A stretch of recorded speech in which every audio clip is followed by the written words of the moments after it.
And you know, his TVZ is far below his other two matchups. TVT, excellent. TVP, unapproachable. But that TVZ, apparently it's too far down the alphabet for him to properly reach in his old age, and maybe that's a little bit harder. An old man joke in StarCraft 2? Wow. I mean, if the alphabet is a ladder, TVP is about halfway down. That's pretty reachable without bending your back too hard. That's fair. That's TVT, fair. it's a little bit further, but not bad. TVZ though, that's down to the floor. Gotta make sure to lift with your legs on that one. You're calling your grandchild is like, can you come pick this? I dropped it on the floor. They realize that, but Grandpa, didn't we buy you that claw that you can just usually grab stuff off the floor? And I dropped that on the floor too. Well, when good plans fail. That being said, RYUNG has been doing a better job of getting into the late game in TVC as of late, at least if his series in TSL were anything to go by, where he really should have 2-0'd Lambo. Of course, he kind of threw one of those games away, and it came back to game 3, and it's like, okay, well, Lambo does not give a free game, or does not take a free game and then let you get back into that series.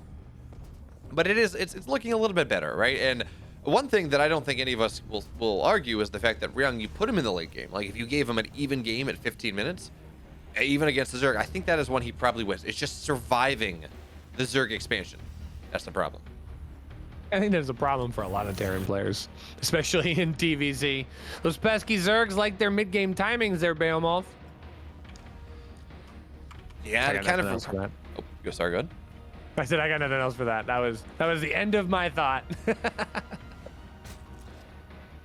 Well, you know what? We got RAGNAROK, and I cannot say I'm surprised to see this whatsoever. It's going to be a Roach Warren popping on down from Raggy, Rotro, and I mean, I really, RAGNAROK is a Roach player. You want to put pressure on RYUNG before he gets in the late game, so you hit him with a 34 drone Roach timing.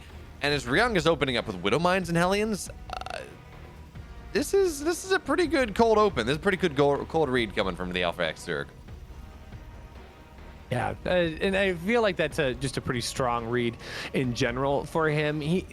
From what I know of RAGNAROK's play, he doesn't play too wild, too out of whack, and I also don't see him do a terrible amount of Mutiling Bane. I could be wrong. I've been wrong many times in my life, but this Roach timing does pack a lot of punch. It does kind of knock down RYUNG from getting into those later stages of the game, and in this position, this actually could work out really well for him. It's four mines into a medevac.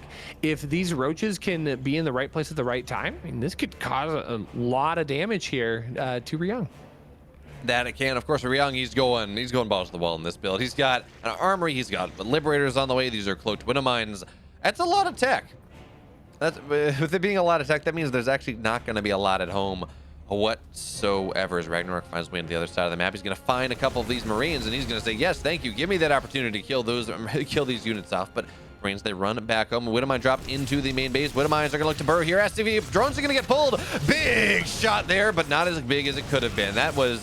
Honestly, that was almost a disaster, and instead it was only a minor disaster. Only 4 workers do fall, and now the roaches into the natural. One Ravager is starting to morph. A couple SCVs will fall. That Ravager is just dead, though, and you do need Ravagers to break the Liberators on down. So for now, the Liberators continue to siege on up. We will, of course, see the supply depot not even go down, and again, a bit mishandled there from RYUNG, not quite targeting the Widow Mines as well as he should have, but on the flip side, I don't really think RAGNAROK's going to be able to get too much done here. Yeah, this is actually like a clutch liberator here for RYUNG. It just absolutely forcing RAGNAROK back. He's not able to get any of those Ravagers morphed in that he would like. And because RAGNAROK moved across the map and didn't have those Ravagers, that allowed for those siege positions to take place. So despite the fact that the liberator only had 4 kills, it got so much more value here. RAGNAROK, though, to his credit, did deal with the mine drop about as best as he could. I'm actually really surprised that those mines didn't kill more. I mean, he ran so many of those drones right over top of both of those mines, and that was kind of a scary moment. But I mean, the supply doesn't lie. 63 to 46 workers, and RAGNAROK sits up on overall supply. He's got his 3 bases. His 4th is on the way. Things are going pretty well for RAGNAROK. I mean, that being said, we can talk about working on things like that all we want. RYUNG's going all in on this. He's got 4 more additional barracks on the way. There's no 3rd base. All right, sorry, there's a 3rd base. Never mind. Disregard everything I just said.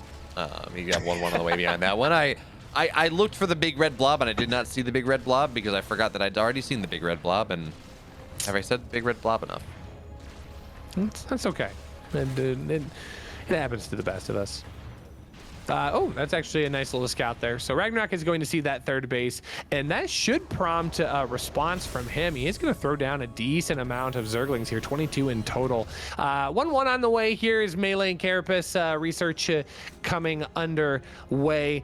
Centrifugal hooks as well. It is going to be a very aggressive Lingbane army at this point. So Roach Lingbane seems to be the majority of it, but I don't think we're going to see too many more Roaches, at least at this point. I wouldn't be surprised to see him get into that Hydra Lingbane play. It feels like, yeah, Spire's a little bit too late at this point, and there goes that Hydra Den as well. So this is starting to shape up to be a really strong position for the Zerg player. And this forward 3rd base for the Terran does have some tank positionings, but I'm actually a little bit surprised he didn't go for the tighter choke up on the top. It's more like it allows you to push. If you take that linear position, it's, you know, your base is kind of out of the angle of where you want to attack. So I take the triangular position. Yeah, tanks are good, whatever, but really you can push through it, and that is going to be nice for RYUNG. As oh, by the way, you talked about this going to be muted, this is going to be Hydras. The thing you want to look at, of course, is how many gas. Is it 4 or 5? Is it 4 gas? Okay, that's Lingbane. 5th gas gets added. That's Hydras. If it's 6 gas or more, then of course it will be muted as well. As this drop finds the base on the north side, but RAGNAROK has enough banelings right there. It'd be the bane of RYUNG's existence, force him back once again. Is pushed on the bottom side though. A scan gets dropped, and at the very least, hey, you know what? Losing out on Super Creep, RAGNAROK's not gonna be too happy, but that is much more replaceable than, say, a base, 10 drones, something like that. This is a nice little catch here at the Xel'Naga Tower with all of these Lings forcing RYUNG back. RAGNAROK's doing a nice job of limiting the amount of information that RYUNG is really able to take here. Is it trying to keep ownership of the Xel'Naga Towers so that way he can take more inventory on when some of those drops come in on the top left or the bottom right, and that is going to give RAGNAROK an opportunity to start teching up. The infestation pit that goes down, we're going to see a hive here soon, and should start lining up with those 2-2 timings finishing up. That's going to be a bit more connection here with these units in the top left-hand corner, but there's not that many banelings right now to help counteract that. But getting enough scouting information is going to push units on the right-hand side, and RAGNAROK's everywhere on this map. That he is. Lings and a couple Banes trailing a little bit further are going to find their way into the 3rd base here. I don't know, that's a lot more Banes in the 3rd base there. SCV's trying to run away, but that's just 23 of them dead. Supply depot's falling as well, but RYUNG he's still fine on that front. As a Hydra finds its way forward as well, that feels like a bit of a mistake, but RAGNAROK runs backwards. He got so much damage there. Now it's 48 workers to the 91 of RAGNAROK, and this just seems to be RYUNG's problem in the mid game. He's able to focus on one spot. He's able to say, yeah, I got pushed north side. Good splits, good target fire, but he's only in one position at any given time. And when you have all the modern Zerg players, they take the engagement as an opportunity to get aggressive elsewhere. Well, that just does become a bit of a problem now, doesn't it? Lings, they find their way into the 3rd base. Once again, tanks will continue to fall, and they're just going to target fire that 3rd base down. It's going to start burning. No repair anywhere nearby. SCVs are going to have to get pulled, and we're going to keep an eye on that one because RYUNG in the middle of the map, he's got this scary push. But Rushi, I'm not really sure how much it matters at the end of the day, because this army, I don't know that it's one that ends the game. No, I think this is a concerning position here. I mean, he's in a good siege position where it's going to cost RAGNAROK a lot to really swarm in. But, I mean, what do you do with it? You can't move. You can't really attack into that 4th base location without unsieging everything, and I think RAGNAROK will take his moment to pounce. That orbital command, though, under 30 health here. The worker's trying to come out and help, but that's just going to force RAGNAROK to kill as much as he can. The base finally falls. That's going to be units into the main and the natural natural. Baneling's rolling on forward, taking out buildings. Now RYUNG is going to finally pounce on that 4th base location, but that means RAGNAROK can strike as well. And as time goes along, RAGNAROK's 88 workers is going to outpace the 36 of RYUNG, and this army of RYUNG is just not going to replenish fast enough.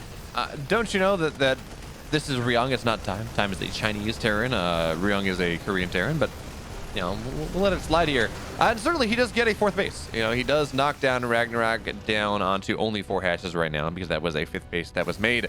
But even still, right? It's only double orbital. It's 36 workers. It's just a matter of buying that Chinese Terran. It's a matter of buying that here. As RYUNG runs forward just a little bit more, looking for that one, but the surround is now set up, even if RAGNAROK not really going for it. 3 tanks though, Rushi, they're maybe a little scary. Well, I mean, this is definitely in a better position than it was just even a minute ago. So if RYUNG can get another opportunity to leapfrog into the natural ramp, that can be a scary position, but he's still got to find a way to deal with all of this pressure over at his own base. That's enough that he can't ignore it. Getting some of these upgrade kills is actually a pretty nice grab, but I think that's just going to prompt RAGNAROK into swarming on top of this. Some great blinding clouds by these Vipers. Make sure that these tanks are absolutely useless in this engagement, and as these Marines come stimming across the map, they're at minimal health and they're not going to deal enough damage, and RAGNAROK secures game number 1. Purple Zerg top left for Alpha X, currently 1 win away from advancing on to Code S. This is RAGNAROK. His opponent, bottom right, red, RYUNG. Man, not even getting the team in there. How? Team disrespect. Team GP. So I actually I have a visceral response every time I hear Team GP because I have a friend whose last name initials are GP, and that's just what she goes by. So my brain fires in a different way when I hear people say Team GP. Like, obviously that's a StarCraft team, but also, wait, is my friend here? No, not her. Okay. Well, you know, Rushi, it does make sense that RYUNG has this career revival after working for Team GP for a while because, you know, everyone knows that a good GP keeps you in good health and maybe improves it a little bit. Okay, what does GP stand for in this regard? General Practitioner. Okay. I thought it was General Practitioner, but I'm like, am I reaching? Is that too far? And I was like, okay. I should have just trusted myself. No. Remember, if you ever think you're reaching, you just haven't gone far enough. Oh no. You're the kind that's gonna get me all the way out on the branch and I'm clearly gonna fall, and you're like, no, it's great. The branch is holding just fine, and meanwhile I'm already halfway to the ground. Now the job is to convince you to start. You need to get some lumber, right? You need to get some firewood. So you go out on that branch, you start sawing it, kind of forgetting that you know the saw is between you and the tree. Okay. So that then you saw the way through, and you know. Yeah. I picked up what you put down there, and then I wanted to turn it into a Bugs Bunny moment where he saws the branch, but then everything else falls. So I couldn't figure out how to get it there fast enough. So you saw I just told you about it now. You saw it. You didn't quite get there though. I did. Well, you know, I'm really glad that you reminded everybody I wasn't able to perform in my time of great importance. Ooh, Reaper's got to perform though. Gets a Ling and almost gets another, and not quite enough health there. Thought about that, Doomer. He thought about it for a second. He's like, wait a minute. He's like, he crunches the numbers. It's the meme of all the math symbols floating in front of his head, and he's like, no, I don't have enough. Yeah, but he thought about it. All right, third base does get scouted here for RAGNAROK. Pretty standard normal timing. Creep spread is going to push out. I'm actually a little surprised in the previous series, wasn't RYUNG, but in the previous series, Terran player actually did not take that back base. So I'll be curious to see if RYUNG decides to opt for a quick easy third on Moondance, or if he too is going to try and push things out forward. I figure it's the same principle. I mean, as a Zerg player, you want to get your aggression pushing forward rather than pushing backwards. But sometimes it's nice to have that additional income, especially at this point in the game for the Terran player. I mean, there's not a whole lot the Zerg player can do to get back there unless they go mutas. And I don't know if Ragnarok's going to boil that up. I can see him going the exact same way. This is a boil, though, getting those Hellions in there, but some great splits on these drones. I think these are going to line up just a little bit better here for RYUNG. Getting 3 workers, though, for all of that effort. That doesn't go into your formula, BeoMulf. That's not efficient for the Terran player. No, I mean, regardless of what formula you use, three drones for 2 Hellions, losing all your map control there, really not all that great. Now, of course, this is a game where RYUNG is building more. He's got 4 Hellions on the map. He's going to go back up to 6. I guess he's not. He's happy with 4. Thought I saw that more in the production tab. But anyways, he has a little bit of map control, sure, but now there's timing with those 2 Hellions. They're gone. That RAGNAROK can really start to push the creep spread even further. He can build drones, not lings, because he says, yeah, you know, I killed these first 2 Hellions. I know you probably have more, but you're not going to be quite as aggressive with them. You're keeping those home because you're worried about some sort of ling run by for me. And this just unlocks a little bit more greed from RAGNAROK, which of course can snowball into even more greed and make RAGNAROK not the ender of days, more like the ender of plates, because he's able to be that greedy. That didn't work, but whatever, it's fine. You swing for the fences, like, and you have to admire because they are home run swings every time. Yeah, I'm not. You know what? But the problem with that though is you go for home run swings on when you're on strike 2. That's a lot of strikeouts. That's how you lead the league in home runs and strikeouts. Yeah, but if you lead the league in home runs, I mean that's still pretty good. Yeah, but Rushi, I don't think I'm leading the league in home runs. You know, solidly middle of the pack. Well, I mean, I know you're not running at home. You sit when you cast. Sometimes you stand, true. But yeah, it's an important distinction, though. You're leading in home runs in my heart. Oh well, thank you. I'm glad that you have such horrible taste, but you know. Wow, calling yourself out there.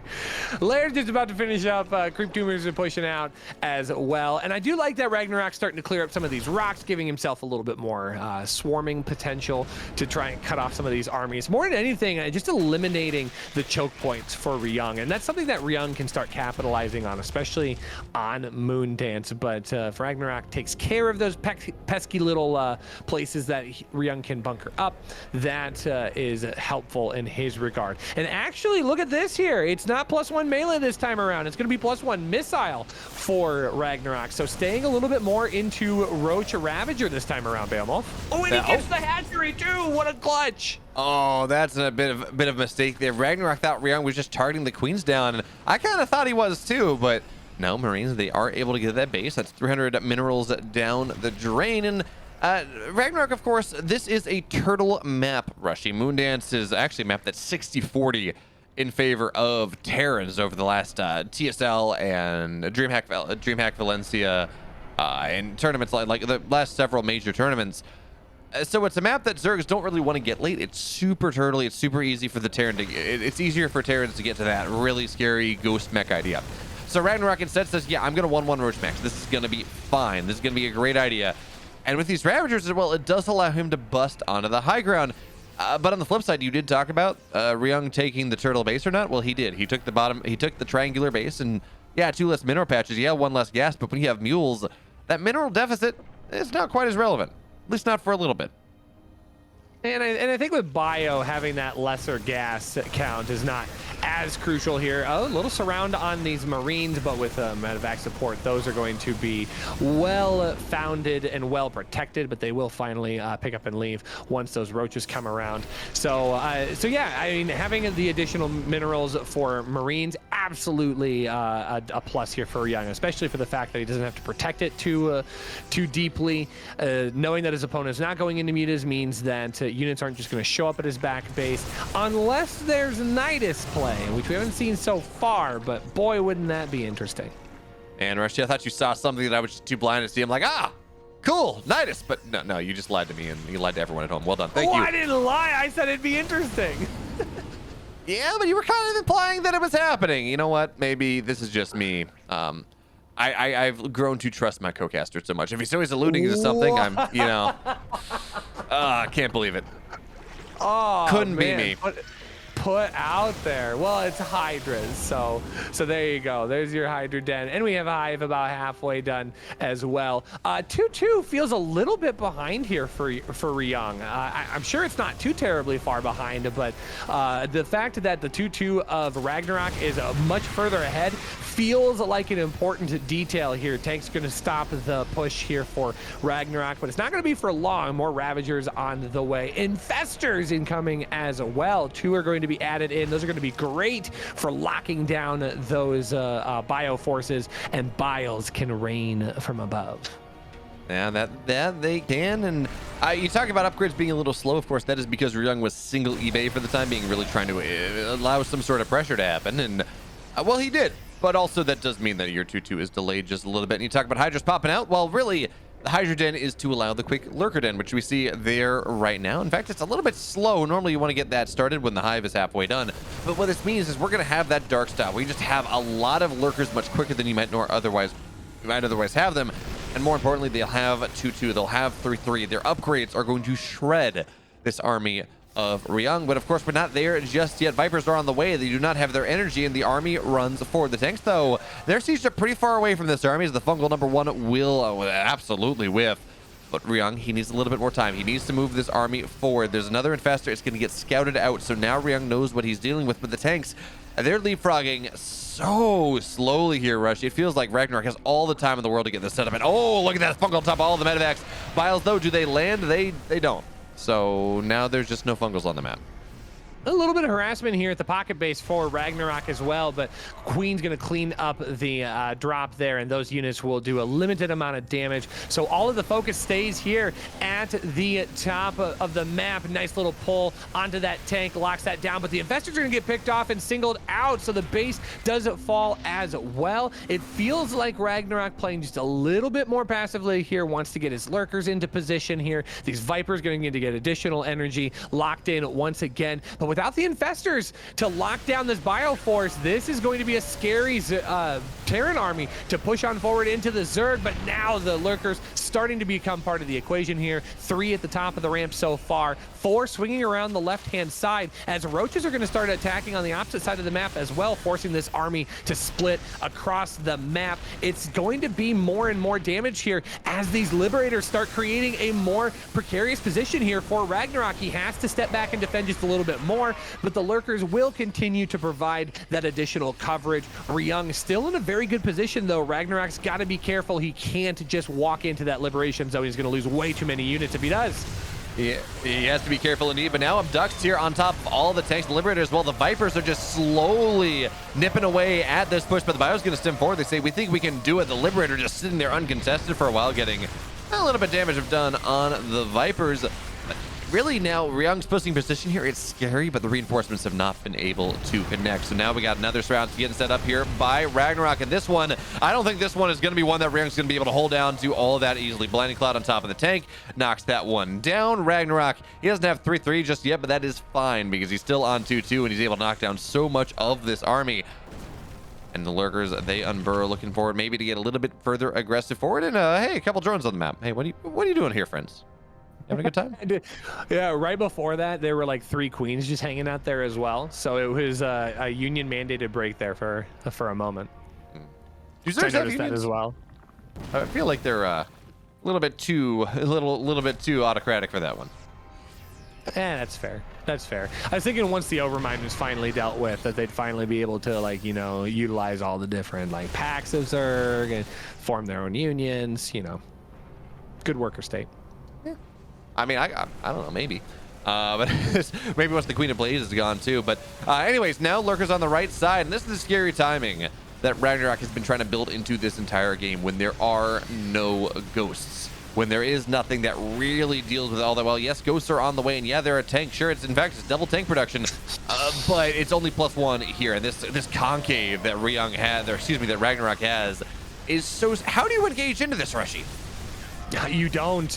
You're absolutely going to take a whole lot of damage if you try to, and still trying to just clean up these forces. The natural has just now been cleaned out, but it came at the cost of 14 workers, and there's still units in the pocket base here as well. And RYUNG can scan those lurkers all he wants, but it doesn't make them any less deadly. And there we go. So Ghosts are starting to hit the field. Rushi, we have 6 of them right here. Now they're going to run forward, trying to get their snipes off. But even still, it feels like RAGNAROK has done more than enough. And notice here what he's doing. He's getting the lurkers away, moving them out of scan range. He says, yes, I will trade roaches. I will trade ravagers. I will even trade hydras. Actually, I guess ravagers are more expensive than hydras. But I will trade these units because I want to make sure all of my lurkers get out. Those truly expensive, those truly effective Zerg gas heavy units. But now just random lurkers on the field once again. RYUNG will get the scan off here, and I don't think this is going to get much of, maybe a couple Marines, but not even much of that. So that's dead. But behind this, you talked about Nidus play. I think it was game 1. Redeemed! Actually, no, it was this game. Yeah, we got Nidus on the way. It was this game. I do like this, though, being able to get some of those units to the front line just a little bit faster, especially if all of a sudden a whole bunch of lurkers show up in your main base, and now suddenly you've got to deal with that and a pushing army at the front, and RYUNG's just going to find it very difficult to be everywhere on the map all at once. About the only thing that RAGNAROK is missing right now is any vision across the map, so we'll have to wait and see how he wants to take care of finding that vision. And we do see an Overseer bottom left-hand corner of the mini-map. We're going to keep an eye on that as it is going on its covert ops mission to find vision for that Nidus worm. But that is not going to stop RYUNG for getting on the map as well. Wants to try and put some pressure at the, let's call it 830 base. But this is starting to become a complicating position here, BeoMulf. I'm not sure what RYUNG can do to stay in this game at this point. There goes a planetary. I mean, EMPs do land on the Viper, so this could have been so much worse for RYUNG. He's going to be able to hold a little bit. The planetary dies, but, well, look, there's still a command center right there, and this Nidus, it will pop on out, though. So lurkers in the main base looking to camp out all the production. It's only 4 of them. It's not the entire army. And RYUNG says, you know what, screw it. I'm going to go all in. Maybe you spend enough banelings on that engagement, because that was expensive. So the base probably going to go down. I think that's going to be the bare minimum as the tanks do run forward. Lurkers in the main base, not really on top of production just yet. Actually, they're knocking down some supply cap, but RYUNG is not, he's not blocked. He's not maxed just yet. So that's fine anyways. This base will go down, but RYUNG is using just such a small percentage of his army, and RAGNAROK, he just builds more and more banelings. Rushi, I don't have a lot of faith in this push. This is starting to look a little bit grim here for the Terran player. There's so many Banes as they come on forward, connecting with Ghosts. They're not that efficient against Ghosts, but it doesn't matter when you have a metric ton of Banes charging you down. And RAGNAROK, a very quick 2-0 series here over his opponent, advances on to Code S.